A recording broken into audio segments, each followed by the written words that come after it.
Chamber of commerce में बुद्धिजीवी मंच का आयोजन किया गया, जिसमें भारत में लोकतंत्र के भविष्य पर एक व्यवहारिक और विचार उत्तेजक चर्चा की गई।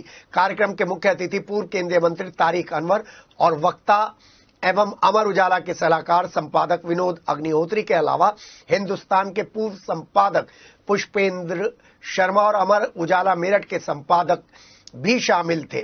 साथ ही साथ कोई प्रोफेसर और डॉक्टर भी इसमें शामिल थे और वरिष्ठ हृदय रोग विशेषज्ञ डॉक्टर नवीन शर्मा भी शामिल थे। कार्यक्रम के मुख्य अतिथि तारिक अनवर का स्वागत डॉक्टर प्रदीप अरोड़ा ने माला पहनाकर किया, तो विशिष्ट अतिथि विनोद अग्निहोत्री का स्वागत नसीम कुरैशी ने किया और हिंदुस्तान के पूर्व संपादक पुष्पेंद्र शर्मा का स्वागत मंजीत सिंह कोचर ने माला पहनाकर किया। जिसके बाद गोष्ठी में सभी अतिथियों ने अपने अपने विचार रखे। गोष्ठी के आयोजक डॉक्टर प्रदीप अरोड़ा ने कहा कि शिक्षा, चिकित्सा सहित चारों स्तंभों में गिरावट दर्ज की गई है, इसलिए बुद्धिजीवियों के लिए यह सोचने का विषय है कि कैसे लोकतंत्र को बचाया जाए। वहीं विनोद अग्निहोत्री ने कहा कि अगर राजनीति नहीं होगी तो लोकतंत्र नहीं रहेगा, लेकिन देश की किसी भी पार्टी में लोकतंत्र नहीं देखा जाता। उन्होंने कहा कि राजनीति को खराब करने के लिए अंतर्राष्ट्रीय स्तर पर षड्यंत्र रचा जा रहा है। लोगों को इतिहास से सबक लेना चाहिए और उसका हिसाब मत चुकाइए। पूर्व मंत्री तारिक अनवर ने कहा कि विश्व के कई मुल्कों में तानाशाही लोकतंत्र से आई है। लोकतंत्र का तकाजा है कि अगर आप कोई बिल या कानून पास करा रहे हैं और कर रहे हैं तो उस पर चिंतन होना चाहिए, विपक्ष के साथ संवाद होना चाहिए और तब ये बिल पास होना चाहिए।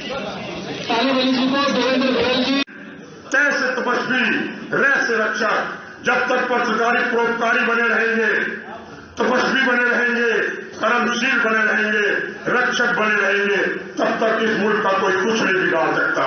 लेकिन दिक्कत कहां शुरू हो गई? झूठ बोलना शुरू कर दिया, पैसे पापी हो गए, सत्ता के साथ हो गए, पैसे ताकतवर हो गए, कर्मशील की जगह सत्ता के साथ कार सेवक हो गए।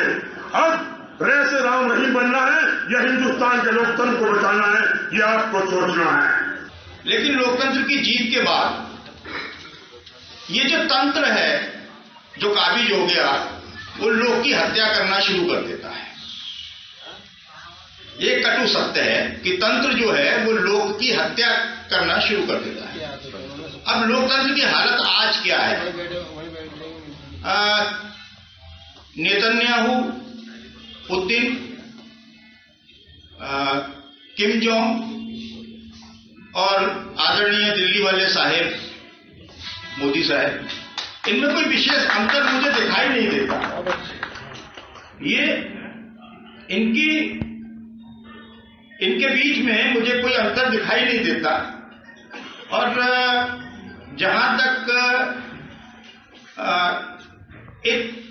मेरा ये मानना है कि कहीं ना कहीं कोई ऐसी चीज है, कोई ऐसा जेनेटिक वो है, दोष है हम लोगों में, जो हम लोग अपने अधिकारों के प्रति और दूसरे के प्रति हम सजग नहीं है। दूसरे के अधिकारों के प्रति या दूसरे के ऊपर उत्पीड़न हो रहा है।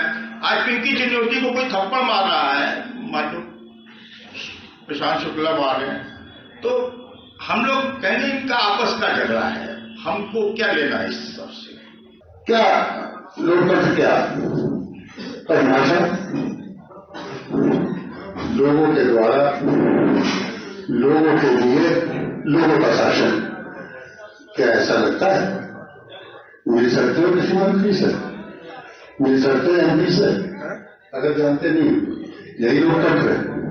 हमारे लोकतंत्र में बहुत सारी अच्छाइयां हैं, बड़े फूल है, बड़े खुशबू। लोकतंत्र को खत्म करना आसान नहीं है।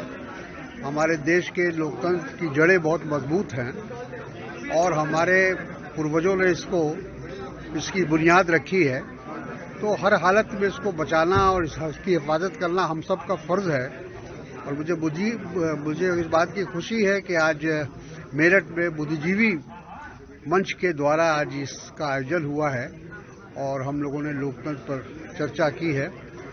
और ये दर्शाता है कि मेरठ के लोग और मेरठ के साथ साथ पूरे देश में लोगों को इस बात की चिंता है कि जो लोकतंत्र पर हमला हो रहा है या उस पर किसी प्रकार का प्रहार हो रहा है, उससे मुल्क को बचाना है।